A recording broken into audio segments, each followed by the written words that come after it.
ចាណាថ្លៃជួបអូនក្នុងថ្ងៃចូលឆ្នាំថ្មីតាថ្លៃនាងមានសង្សារឬនៅជួបអូនក្នុងថ្ងៃចូលឆ្នាំថ្មីតាថ្លៃនាងមានសង្សារឬនៅ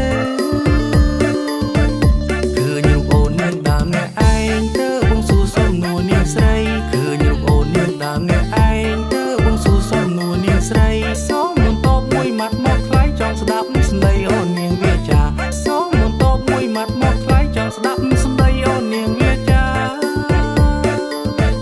បានជួបអូនថ្ងៃចូលឆ្នាំថ្មីដូចមាននិស័យនឹងបើហើយណាបានជួបអូនថ្ងៃចូលឆ្នាំថ្មីដូចមាននិស័យនឹងបើហើយណាលំស្នេហ៍អូនសុខសាច់កណ្ដាបើគ្មានសង្សារបងសូមចែកជើលំស្នេហ៍អូនសុខសាច់កណ្ដាបើគ្មានសង្សារបងសូមចែកជើ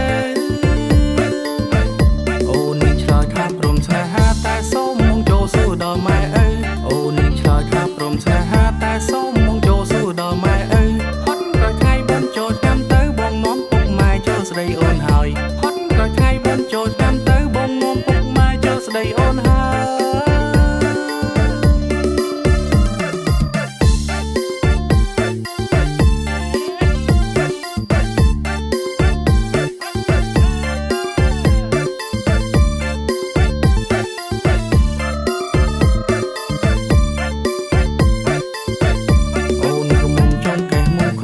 ស្រីនាងបានមេចាណាថ្លៃអូនក្រមុំចង់កេះមកខ្លំស្រីនាងបានមេចាណាថ្លៃជួបអូនក្នុងថ្ងៃចូលឆ្នាំថ្មីតាថ្លៃនាងមានសង្សារឬនៅជួបអូនក្នុងថ្ងៃចូលឆ្នាំថ្មីតាថ្លៃនាងមានសង្សារឬនៅ